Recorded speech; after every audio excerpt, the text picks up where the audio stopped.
This is Ozarks Fox AM. Good morning and welcome to Ozarks Fox AM. I'm Jeremy Rabe. Yes, you are. And I'm Kelly Smith, and it's Monday. Thank you for joining us on this. It's Monday, getting down on Monday. I changed Friday to Monday. Oh, I was going to say, I'm like, it sounds familiar, but not quite. That's the old Rebecca Black song. It's Yeah. Friday. Yes, it is. But no, it's not. It's Monday. It's Monday, and I feel good about that. Happy. I feel good about that. I did some Tulsa time.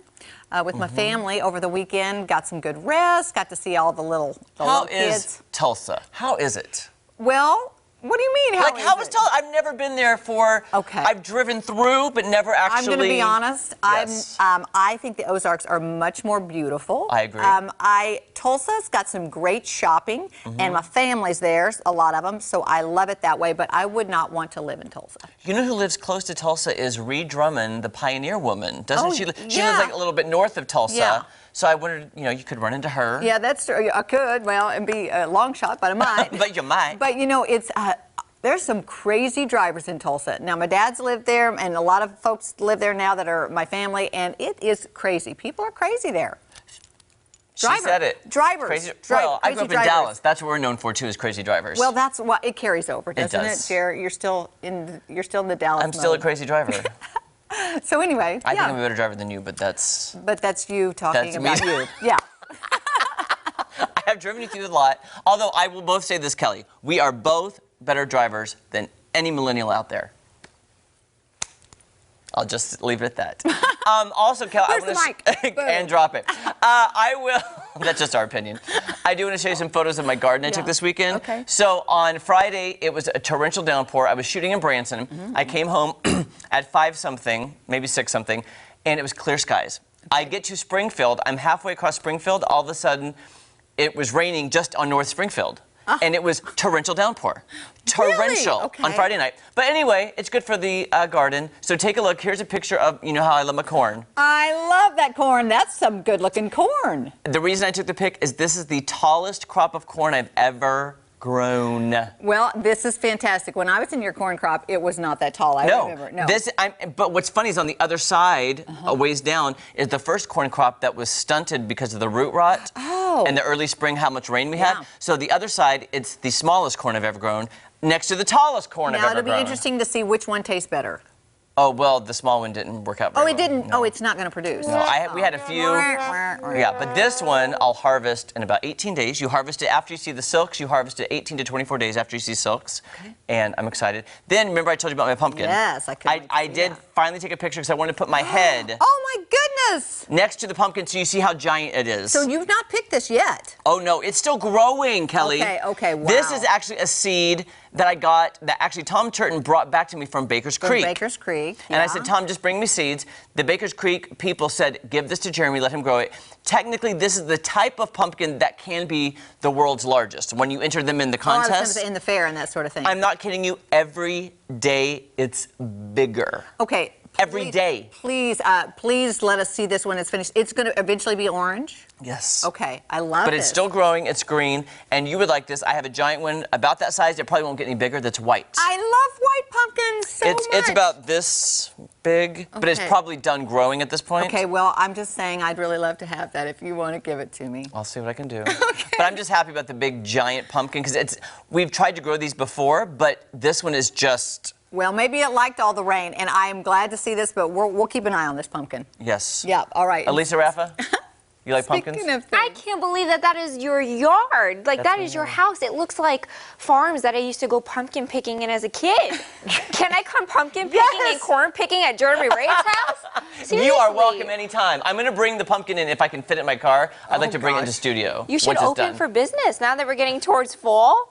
Really, though? Just saying, I'm proud of it. You're going to have to get a U-Haul. Yes, that's for sure. I also didn't know that pumpkins start out green like that. Yes, and then they turn orange or whatever color. The white ones start white, though. Oh, they do? Yeah, the white ones do start white. Oh, wow. The orange ones usually are dark green and go to orange, and this one's a light green, and I'm excited. It's the first time I'm growing it. Oh, nice. Okay. That is pretty cool. Okay. Well, I'm standing in for Joe this morning, breaking news and duty calls, right? Yeah. So here I am. But we still have some cool headlines for you guys because we're not going to leave you hanging. Okay. This one is actually really cool. It reminds me of Justin Bieber getting recognized and discovered on YouTube, right? You like post a video and now everybody knows who you are. So this is a video of Nathan Patterson. He's at a Rockies game, just enjoying the game. They have a little batting cage where, you know, they do the pitch count, right? So how fast is he throwing the ball? He is 23 years old. His brother takes a video of him throwing a pitch at 94 miles per hour. And the Athletics, a major league team, sees this video and says, you know what? Let's sign him. Now, is 96 a magic number for baseball? Because he hit 96 a couple times. I watched this video. That is pretty fast. And when a pitcher throws over 90 miles per hour, that is a pretty mean fastball.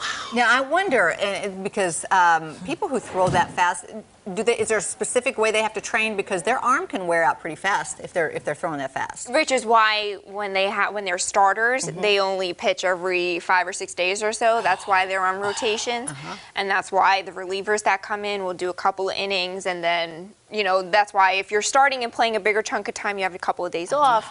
If you're relieving, you can gotta rest it. Right, exactly. Right. But yeah, this kid is 23 years old. He's just messing around, and they're taking video like, oh, this guy has a good arm. And then the Oakland Athletics are like, okay, let's put him on our roster. So he's on the minor league farm team right now. So he'll go through the minors, and then we'll see if he ever makes it to the majors. Let's keep an eye on this guy. How cool is that? That is amazing. Cool. Yeah. That's really cool. Good for him. Yeah, I hope he makes it. it. Me too. Me too. I can't wait to see it. So I said to Joe, I was like, we'll see. Next thing will be World Series Game 7. He'll be pitching the big time, right? That's right. Yes. Next headline that we've got is also really heartwarming about back to school and some education, right? Kids reading some books. So in New York, JetBlue is actually putting up some vending machines for free books for kiddos. They're putting them up in the 5 boroughs of New York, and it's an initiative for literacy. And what they're doing is this vending machine is full of free books, and the kids can go in and, just like you get a bag of chips or some cookies, you get some books out of it. So you don't have to return them?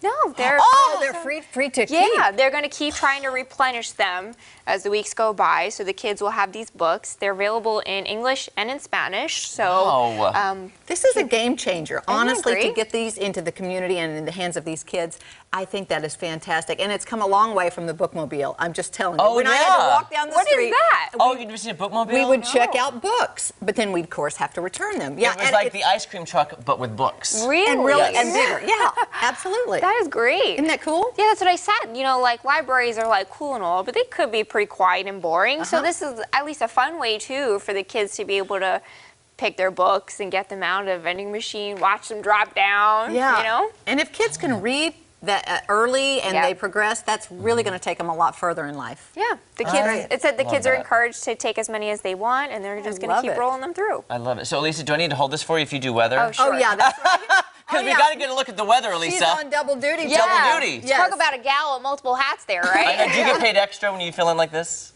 No. But I enjoy it, right? I get paid an extra time with you guys. Okay.